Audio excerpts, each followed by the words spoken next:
Welcome back, guys. The topic for the day, how do we proposition attorneys to handle our overage cases for us?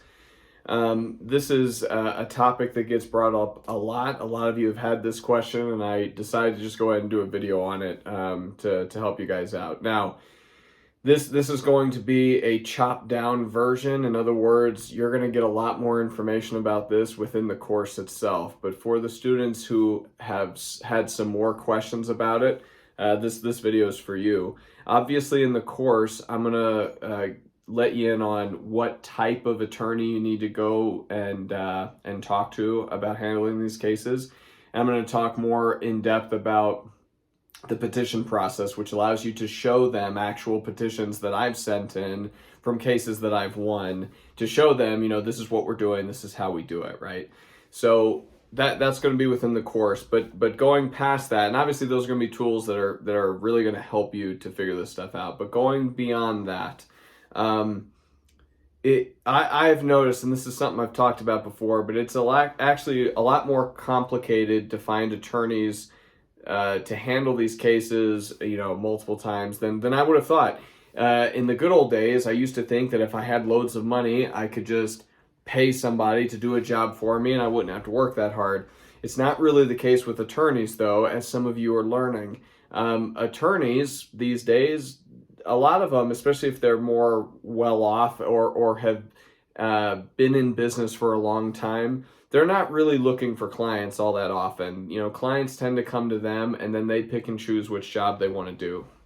So for you guys, you are going to have to pitch them a little bit on what you're wanting, but at the same time, you need to be honest with them, okay? You have an amount of money that you're willing to pay and amounts of money you're not willing to pay. You need to be honest with them on that because and you need to be very good at asking them questions. What is your hourly rate? Do you get paid on the back end, or can I pay you on the back end? Do you require a retainer up front? Do you just bill once a month hourly?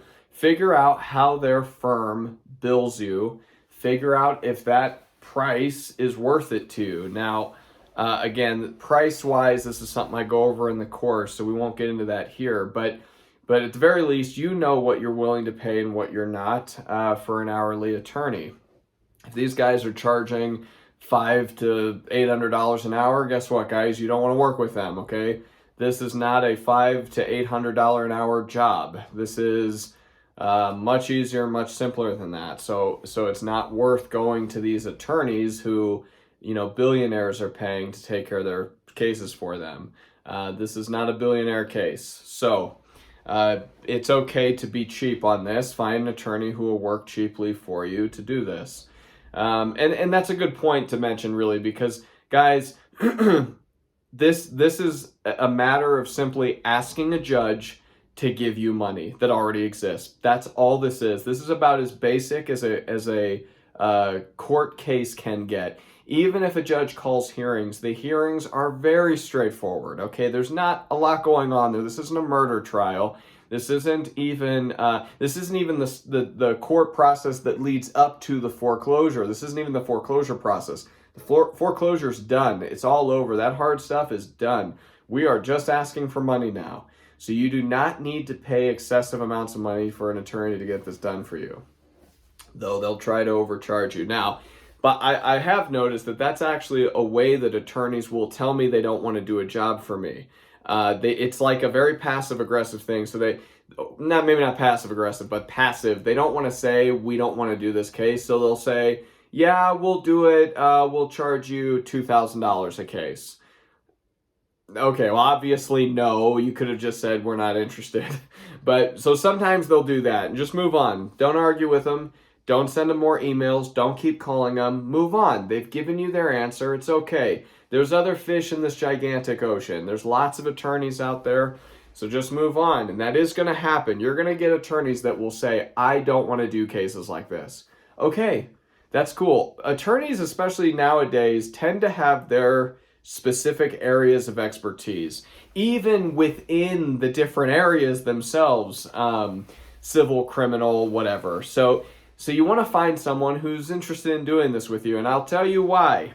because this has also happened to me where I found an attorney and he kind of had a lukewarm reaction to the deals I was sending him, and he basically said, I'll do these cases for you, but I could tell his heart really wasn't in it. And I found that out because it ended up taking him like 2.5 to 3 months to file a case for me. This happened twice where it took him months to file the petition for me. And I finally said, all right, we're done. I'm not here to wait 3 months for you to do your job and petition the court.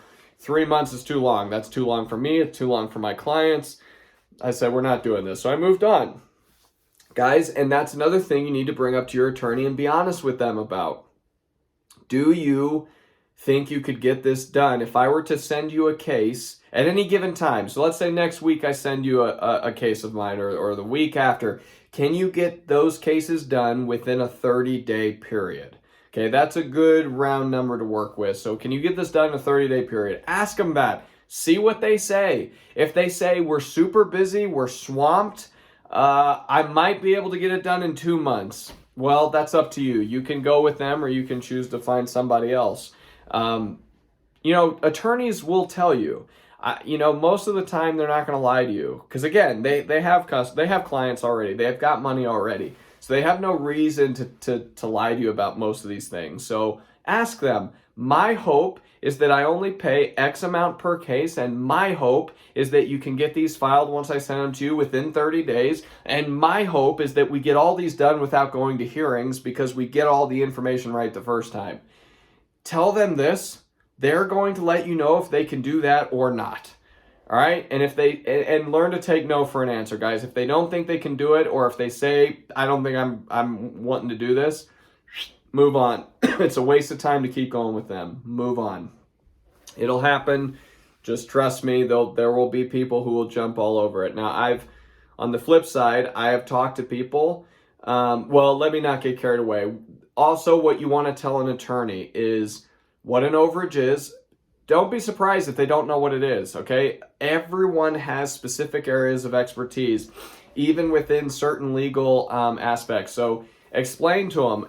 And say it very politely. Look, I'm sure you probably already know what an overage is, but let me just tell you what I'm doing. After someone gets foreclosed on, if it sells for more money they owe the bank, it creates a surplus. I'm trying to get that surplus to my clients for a fee, a finder's fee, or whatever you want to call it that I take for myself. Here are the documents. Here's all the documents I use. My service agreement, this document, this one. Take a look at this. Do you think these look good? But I'm going to provide you all these documents once they sign them. And then I'm going to want you to petition the court in this way. I provide this in the course in this way. So super easy, super quick, super simple. We don't need to drag this out. 1 page is all you need. Submit that. And then I'm hoping to pay just this much. So short and sweet is what we're looking for. Also, I want to bring you lots of clients. I want to bring you deal after deal after deal after deal. So I am a repeat customer. This isn't a one-off. Guys, if they think it's a one-off, they're going to charge you more, right? Because the first one's the hard one. The first one's the one they've never done it before, so now they're having to do this for the first time. It's going to take them longer. The second, third, fourth, and fifth, those are the easy ones because now they've done it. They've done it already. They've put these things together. They've submitted it before, so now it's just copy and paste. Now they're just copy and pasting the new name, the new documents, boom, uploaded, the new address, as opposed to the last one. But the wording is almost always the same. Now they're gonna, do some differences. You want to provide them with information, but tell them that I am going to provide you with all the info. You do not need to do any research or look anything up. But I'm going to give you every detail I have about this case, and that should be enough for you to file this petition. You do not need to do any bookwork yourself on this, or talking to the client, you don't have to do any of it, right? So anyway, this is, I'm trying to think if there was anything I'm leaving out here, because again, you do want to explain what an overage is, you want to explain what your price point is, you want to explain what your time frame is, and see if they can do that. Guys, this is a business transaction. There's nothing personal to this. Don't take this stuff personally. They're either going to say yes or they're going to say no. It's all right. It's up to them, and don't be discouraged. You will find your attorneys. Now, I have worked in states and counties and cities where I found the attorney within one phone call. I've had other places I've worked where it's taken me several phone calls to get an attorney. I've had attorneys ghost me after saying they would handle my cases and it's seeming okay, and then they ghosted me and told their secretaries to ghost me, which I think is really strange. I don't know why they did it. They said they wanted to take my cases. I sent a couple to them. They didn't do anything with it. It cost me a lot of time. I was very upset. But this stuff happens. You know, attorneys get busy, unfortunately, with other cases, and then they say, nah, forget that guy, just ghost him. Freaking sucks. But guys, that only happened to me once. I don't want you to get too discouraged here. That I'm just saying it has happened, but just the one time. Usually, it will take me 2-3 phone calls to different law offices, and usually one of them will take my cases, okay?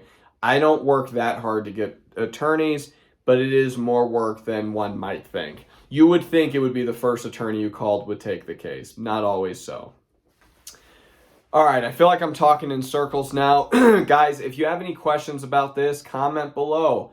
I need the comments to boost my YouTube videos anyway. So like, subscribe, comment, let me know what I'm missing here that you're still wanting to know. Make it brief, and I will give you a very brief response back. I'm very busy doing overage cases, so this is only a portion of my day that I'm, talking to you guys about these things. But if you're interested in the course, if you want to learn how to do this, talk to me about it. I'd love to tell you what I know about overages and help you get to a point of financial freedom. All right, guys, we post weekly, so I will see you next week. See ya.